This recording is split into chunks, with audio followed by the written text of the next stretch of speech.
This is a poem called 11 Self-Portraits.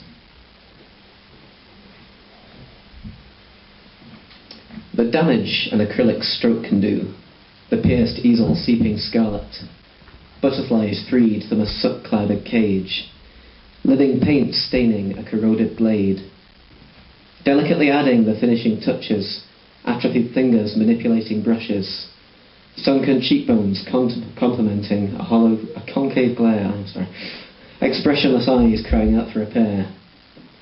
The artist stood naked, surrounded by paintings, overloaded by output from a tense, cluttered mind.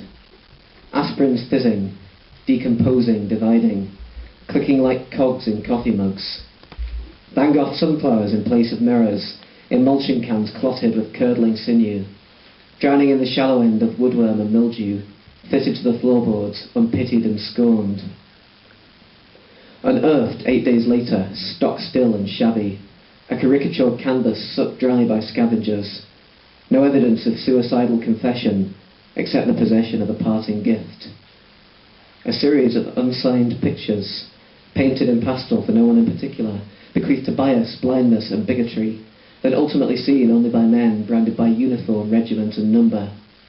Besides that, just a coroner and mortuary assistant who found them too unnerving. 11 self-portraits, the first servile and starving.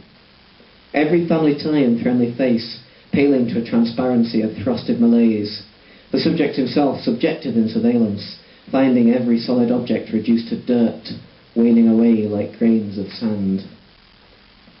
Another depicted a hairless rabbit in the headlights, absorbed by partitions plastered with broadsheet clippings, editorial renditions of other men's revolutions, carved from the heart, bonded in a membrane and sternly clenched in a tensing hand. There was a disparaging glower to a stack of soiled banknotes tumbling from a refuse sack, amongst ready-meal flat pack and discoloured silver spoons, others spilling to a separate scene of discarded books, defiled, obsolete. What followed was a blur, fragments of unspoken lines from an ill-fated play which scarcely saw the light of day, coarse sketches exercising the ugliness of economics, satire from the bottom of a smeared glass, stanzas too sick for human consumption, half-drawn and nauseous with regret, articulate the wretchedness of a head that drinks to forget.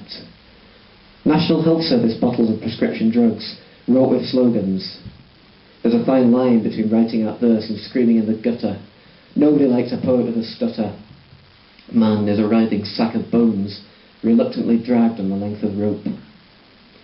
The subsequent gravitational pull hauls the body lower than zero until it surveys itself in negative symmetry. An image of nudity run aground in the garden of tears, partially raised, a swelling red X signalling contamination, obscuring reproductive organs. An image of plague, feverish pestilence without pity, blemish on Adam's rotten apple, despised like the exile of a biblical leper colony. An image of crucifixion, bent nails hammered through bare feet. An image in an open coffin, drawn, quartered, embalmed in concrete. And then, in explanation, a script in fountain pen. There is no getting away from the shade where towers are grouped in sectors of 10.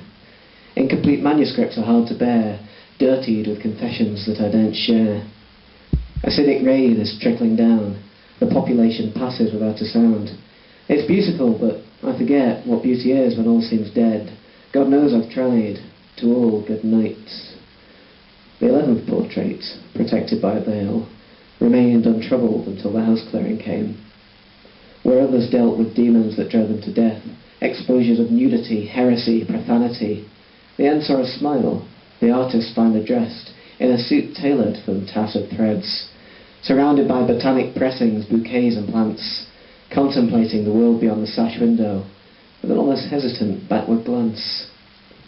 And past the madness of a suffering outside, while cars, planes and humans collide, the church bells chime, birds and blossom trees thrive, the willows weep with artistic design. Lovers embrace, expectant, unspoilt. Seeds incubate to restore equilibrium as another body is returned to the soil.